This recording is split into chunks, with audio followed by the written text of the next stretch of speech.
اور کئی کئی راتیں آپ وہاں عبادت کرتے. وہاں سے خانہ کعبہ سامنے نظر آتا تھا بالکل سید میں. اب چونکہ بڑے بڑے ہوٹل بڑی بڑی بلڈنگیں بن گئی ہیں تو اب نہیں نظر آتا، لیکن اب یہ جو کلاک ٹاور بن گیا ہے اس سے ایک آئیڈیا مل جاتا ہے کہ خانہ کعبہ یہاں پر ہے. ادروائز وہ راستے میں بہت ساری چیزیں بن گئی ہیں. حضور پاک صلی اللہ علیہ وسلم کے پاس اللہ کا فرشتہ آیا، اینجل. کیا نام تھا ان کا؟ حضرت جبرائیل علیہ السلام. اور وہ آئے اور کیا دیکھا؟ حضور علیہ السلام نے پہاڑ کے جہاں پر آپ بیٹھے دیکھا کہ زمین اور آسمان کے درمیان ایک کرسی ہے. اس کرسی کو اوپر کسی چیز کے ساتھ لٹکایا ہوا نہیں ہے اور نیچے اس کے پائے نہیں ہے، بس درمیان میں ایک کرسی یہاں پڑی ہوئی ہے اور اس کے اوپر کوئی بہت بڑی چیز بیٹھی ہوئی ہے. آپ حیران ہو گئے کہ یہ کیا، یہ کیسے ہو سکتا ہے؟ تو پھر وہ آپ کے پاس آیا اور انہوں نے کہا کہ اقرا، آپ پڑھے. آپ صلی اللہ علیہ وسلم نے فرمایا ما انا بقارئ، آئی کانٹ ریڈ، میں نہیں پڑھ سکتا کیونکہ میں نے کسی سے لکھنا پڑھنا سیکھا نہیں ہے، میں نہیں پڑھ سکتا. انہوں نے پھر کہا اقرا، آپ پڑھیں. آپ نے پھر یہ فرمایا. پھر انہوں نے کہا اقرا بسم، پھر انہوں نے رسول پاک صلی اللہ علیہ وسلم کو گلے سے لگایا اور دبایا یوں، اور پھر کہا اقرا بسم ربک الذی خلق، خلق الانسان من علق، اقرا وربک الاکرم الذی علم بالقلم. یہ سورہ اقرا نازل ہوئی 30ویں پاری کی. پھر آپ صلی اللہ علیہ وسلم یہاں سے پہاڑ سے نیچے اترے اور اپنے گھر گئے اور گھر جا کر اپنی بیوی ام المومنین حضرت خدیجۃ الکبریٰ رضی اللہ تعالیٰ عنہا سے فرمایا زملونی زملونی، مجھے ٹھنڈ لگ رہی ہے، مجھے میرے اوپر کمبل اوڑھاؤ، میرے اوپر کمبل اوڑھاؤ. کمبل اوپر کروایا. حضور علیہ السلام بہت زیادہ پریشان تھے.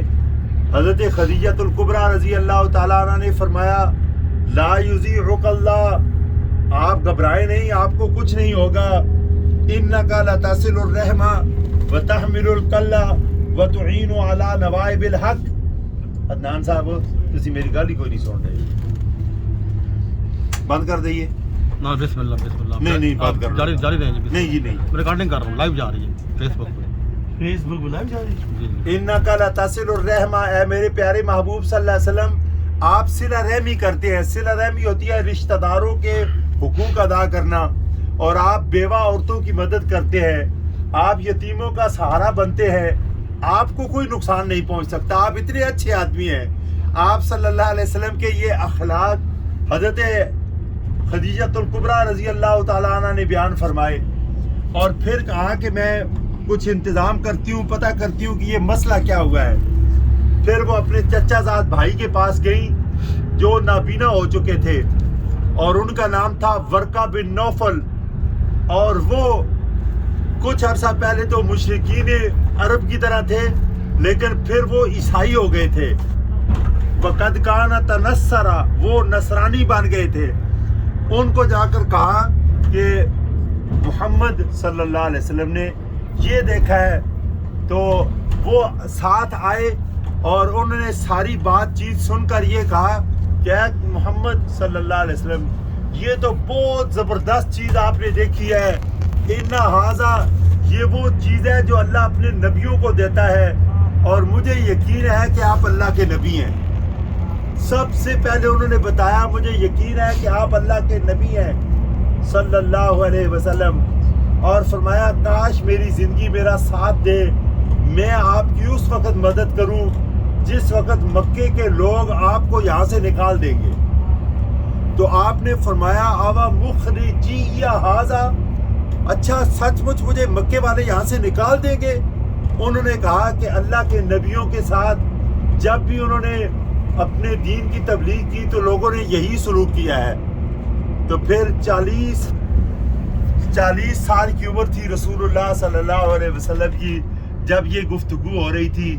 اس کے 13 سال بعد جب آپ ہجرت کر رہے تھے تو آپ کو اس دن وہ بات سامنے نظر آ گئی جو 13 سال پہلے ان بزرگوں نے کہی تھی. اور ان کا نام کیا تھا؟ ورقہ بن نوفل. ورقہ بن نوفل حضرت خدیجہ رضی اللہ تعالیٰ عنہ کے چچا زاد بھائی تھے، رسول اللہ صلی اللہ علیہ وسلم کے خاندان کے فرد تھے ورقہ۔ تو یہ بات انہوں نے فرمائی تھی اور ان کی یہ بات پوری ہوئی کہ حضور علیہ الصلوۃ والسلام کو مکہ چھوڑنے پر ان لوگوں نے مجبور کر دیا۔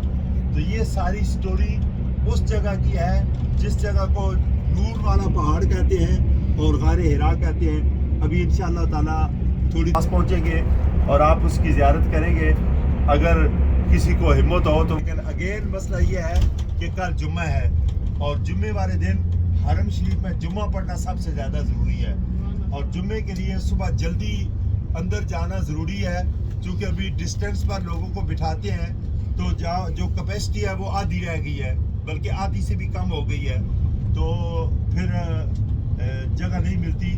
میرا مشورہ یہ ہے کہ 10 بجے کے لگ بھگ اندر چلے جائے